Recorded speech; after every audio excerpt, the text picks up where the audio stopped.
Allô tout le monde! Aujourd'hui, je vais vous parler des chandelles, les couleurs que vous pouvez utiliser dans vos rituels ou même pour porter sur vos vêtements. Une grande partie des informations que je vais vous donner aujourd'hui proviennent de ce livre-là, qui s'appelle Everyday Magic, et il a été écrit par Dorothy Morrison, et c'est un livre que je vous conseille très fortement. Je vais vous parler donc de plusieurs couleurs. Bien sûr, il y a énormément de couleurs et je ne peux pas toutes les nommer, mais je vais vous parler surtout des principales couleurs. Donc, ça va comme suit. Alors, on va commencer avec une couleur qui est pas toujours très populaire, pourtant très très utile, c'est le noir.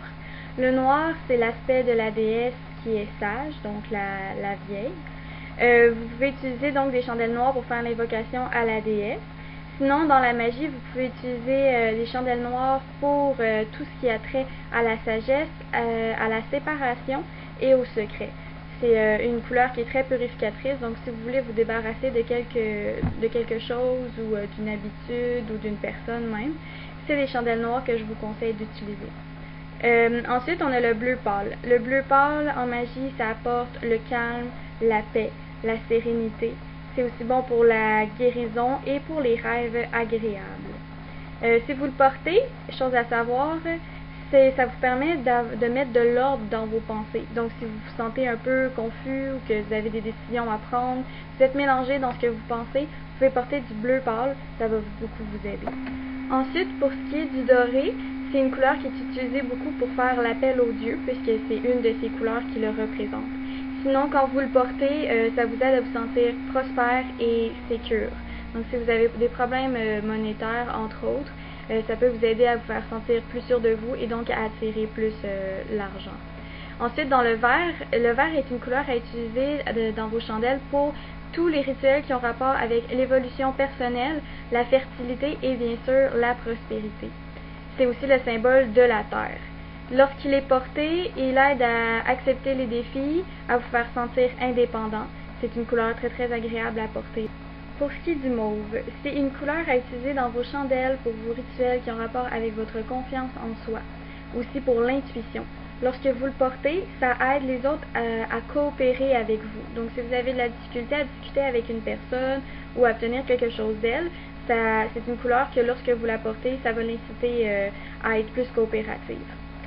Ensuite, le orange, c'est aussi bon pour ce qui est de la confiance en soi, mais ça apporte aussi des bons résultats pour ce qui est des tests académiques, des propositions de mariage ou même des projets d'affaires. Lorsque c'est porté, ça augmente votre motivation, ça vous rend donc très très motivé et très très énergique. Ensuite, on a le rose. Le rose est symboliste de romantique, de l'amitié et aussi de l'harmonie. Lorsqu'il est porté, ça augmente justement votre confiance en vous, ça augmente votre amour propre et ça vous permet de devenir peut-être votre meilleur ami. Le violet, qui est très très à la mode en ce moment, vous aide pour ce qui est des rituels qui ont rapport à votre spiritualité, à vos habiletés ou à vos pouvoirs psychiques. C'est aussi ce qui représente l'élément éther ou l'élément esprit ou même akasha, selon comment vous le nommez.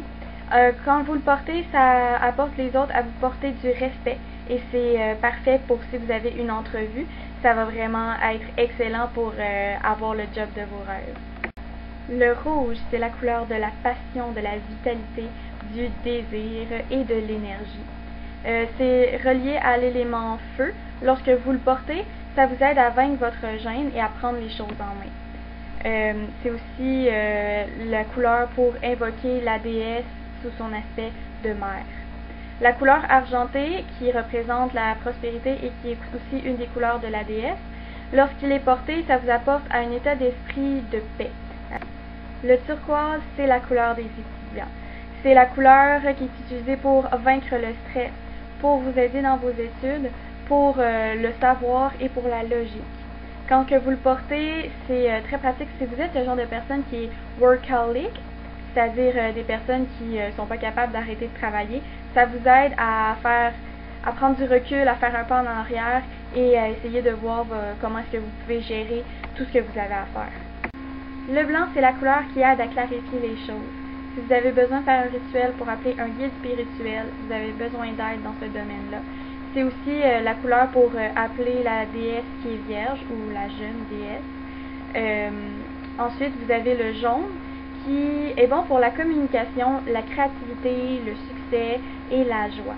C'est la couleur pour l'élément air et aussi utilisée pour appeler le dieu. Si vous le portez, ça vous aide à tenir vos opinions et vos valeurs. Donc, si vous sentez que vous allez flancher puis que vous ne voulez pas, vous pouvez porter du jaune, ça vous aide à être plus sûr dans ce que vous dites. Finalement, il y a le bleu foncé que je voulais dire après le bleu pâle. Puis, je suis en train de faire mon montage et je me suis aperçue qu'il manquait cette couleur-là. Alors, le bleu foncé, c'est la couleur de l'élément eau et c'est parfait pour invoquer n'importe quelle déité féminine. Si vous le portez, ça vous aide à vous organiser. Alors voilà, c'est tout pour la vidéo d'aujourd'hui. J'espère que ça va beaucoup vous aider dans votre pratique et je vous conseille sincèrement de faire de plus amples recherches, surtout pour ce qui est des teintes des couleurs. Comme tantôt j'ai parlé du bleu pâle et du bleu foncé, ça peut avoir une grande différence. Alors je vous invite à faire vos recherches et comme je vous ai dit, aussi à vous procurer le super livre de Dorothy Marston qui est Everyday Magic. C'est vraiment une perle. Alors, je vous laisse là-dessus et blessed be tout le monde.